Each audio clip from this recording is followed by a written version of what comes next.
Hello दोस्तों। आज का टॉपिक है रिप्रोडक्टिव सिस्टम। आज हम लोग प्रजनन तंत्र के बारे में जानेंगे। यहाँ पे मैंने ह्यूमन प्रजनन तंत्र के बारे में चर्चा करने वाला हूँ। सबसे पहले कि ह्यूमन क्या है। ह्यूमन क्या है? ह्यूमन एक लिंगी है, मतलब यूनिसेक्सुअल है। एक लिंगी मतलब होता है कि नर और मादा में अलग अलग नर मादा अलग अलग जीवों में पाए जाते हैं। मतलब नर मादा जो प्रजनन तंत्र है अलग अलग जीवों में, नर का अलग है, मादा का अलग है। नर का अगर हम लोग जानेंगे तो शुक्राणु होता है और मादा में अंडाणु होता है। मतलब स्पर्म और ओवम का ही खेला है ये।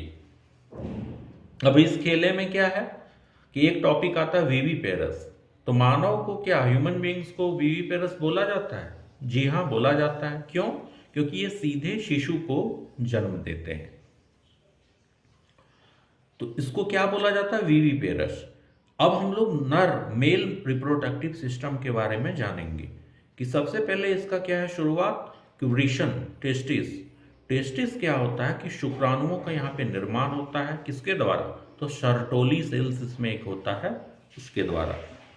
सर्टोली सेल्स हालांकि और सभी में पाए जाते हैं, जैसे मेढक में पाए जाते हैं, स्तनधारी मतलब जिसमें मेमरी ग्लैंड्स होता है, और कॉकरोच में भी पाए जाते हैं सर्टोली सेल्स।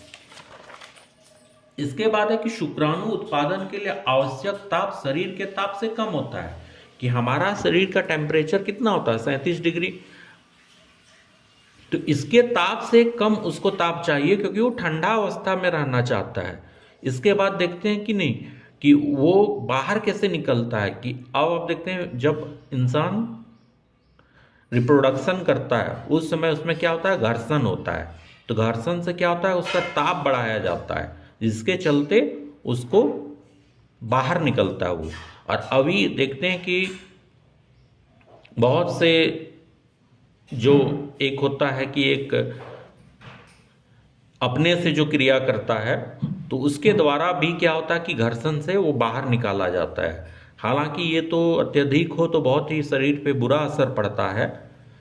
और ये आप जब देखिएगा स्ट्रक्चर, तो इवोल्यूशन क्या होता है कि शरीर से बाहर इसीलिए स्थित होता है। क्यों? क्योंकि उसको शरीर के टेम्परेचर से कम टेम्परेचर चाहिए। तो एक जो है इसका निर्माण ही शरीर के बाहर किया गया है कि भाई हम तो ठंडे मिजाज का हैं, हमको छेड़ोगे तो हम बाहर आएंगे, ठीक है। तो उसको बाहर रखा गया है। शुक्राणु की लंबाई 5 माइक्रोन तक होती है। और इसमें क्या होता है कि शुक्राणु जनन नालिकाओं के बीच अंतराली कोशिकाओं के समूह पाए जाते हैं।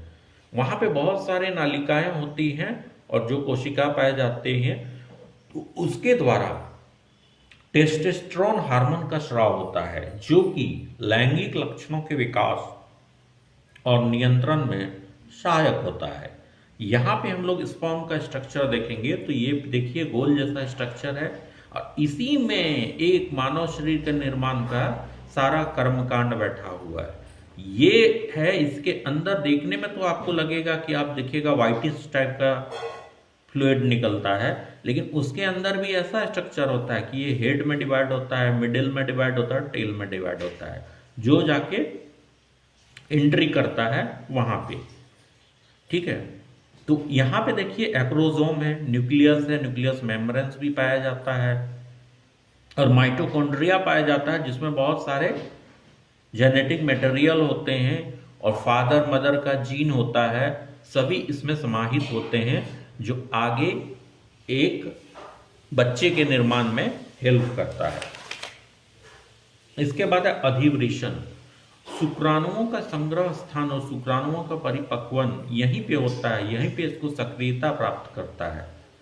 शुक्रवाहिका, तो अधिवृषण को शुक्राशय से जोड़ता है, ठीक है, वो जो डक्ट होता है, और शुक्राणुओं को आगे बढ़ाने में कार्य करता है, सहायता करता है, कि वहीं से वहां पे नली के द्वारा आगे फेंकता है उसको। उसका शुक्राशय, यह प्रोस्टेट ग्रंथियों के ऊपर होता है। वहां पे जो प्रोस्टेट ग्लैंड होता है, तो उसके अंदर शुक्राशय होता है, स्टॉक होता है वहां पे, तो वहीं से वो बाहर आता है। उसके बाद है प्रोस्टेट, यह मूत्र मार्ग से मूत्राशय तक संबंध रहता है। ये एक प्रकार का ग्लैंड होता है, आकार में गोल सुपारी जैसा होता है। कहते हैं ना कि प्रोस्टेट ग्लैंड्स में ज्यादा प्रेशर नहीं पड़ना चाहिए, अत्यधिक अनयूजुअल हैबिट से भी इस पे बुरा असर पड़ता है, जिसके चलते इसमें आगे चल के बहुत ही तरह के डिजीजेस होने की संभावना रहती है। लेकिन ये प्रोस्टेट ग्लैंड्स को हम लोग सुरक्षित रखने के लिए हमें बहुत ही इसको अच्छे तरह से ट्रीट करना होता है, ताकि इसमें कोई चोट ना लगे। ये क्योंकि बहुत ही इंपॉर्टेंट ऑर्गन्स होता है, बहुत ही ग्लैंड्स होता है, जो कि हार्मोन सेक्रेशन के लिए भी यूजफुल होता है। अब है सीशन, इसको क्या कहते हैं कि पेनिस। पेनिस क्या है कि ये सबसे पहले तो हमारा जो हम लोग टॉयलेट जाते हैं तो उसके लिए ये हेल्प करता है, लेकिन पुरुषों में रिप्रोडक्शन में ये एक इम्पॉर्टेंट ऑर्गन्स होता है। और ये क्या करता है कि रिप्रोडक्शन के दौरान फीमेल के वेजाइना में इंटर होता है, और वहाँ पे क्या करता है कि शुक्राणु मादा के प्रजनन तंत्र में इसी के द्वारा पहुँचता है। जैसे एक है ना, ये एक पाइप का भी काम कर रहा है कि वहाँ से जो मटेरियल है आपका वो ट्रांसफ़र होता है अगले में, और रिप्रोडक्शन प्रोसेस पूरा करके यहाँ पे पहुँचाया जाता है। ठीक है, यहाँ पे हम लोग देखते हैं कि ये मेल रिप्रोडक्टिव सिस्टम है। यहाँ पे देखिए पेनिस बना हुआ है, ये टेस्टिस है, ये स्क्रोटम है, ये सर्टोली सेल्स है जिसका मैंने पहले चर्चा किया था, एपिडाइमिस है, शेमिनल वेसिकल्स है। यहाँ पे देखिए ये प्रोस्टेट ग्लैंड्स है जो अटैच है इससे, ये ब्लैडर है, ये प्यूबिक बोन है जो इसको प्रोटेक्शन प्रोवाइड करता है, किसको, ब्लैडर को, क्योंकि इसको भी चाहिए सुरक्षा के लिए कोई, तो उसमें क्या करता है कि प्यूबिक बोन इसको प्रोटेक्शन देता है। यहाँ से देखिए यहाँ पे स्पर्म का निर्माण होता है, इस नली के द्वारा इधर ट्रांसफर होके यहाँ पे आता है, ये बाहर निकलता है। तो ये देखिए कोल्ड टेम्परेचर में है, इसको जब घर्षण दिया जाता है तो यहाँ से ये झंझनाहट शुरू होता है, और नर्वस जो न्यूरॉन्स इतने इसमें सारे बहुत सारे वेन्स जुड़े हुए हैं, ये इसमें हलचल पैदा करता है।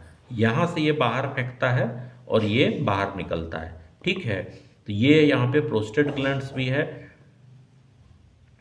और यहाँ पे देखिए सर्टोली सेल्स है जो विभिन्न ये सब का निर्माण के लिए, स्पर्म निर्माण के लिए रिस्पॉन्सिबल होता है। और यहाँ पे आपका स्क्रोटम है, यहाँ पे आपका टेस्टिस है जो गोल गोल दो बाइलॉब्ड सेक्स टाइप का होता है, बाइलॉब्ड सेक्स, और ये इसके निर्माण में हेल्प करता है। ठीक है, तो ये था आज का मेल रिप्रोडक्टिव सिस्टम। थैंक्स।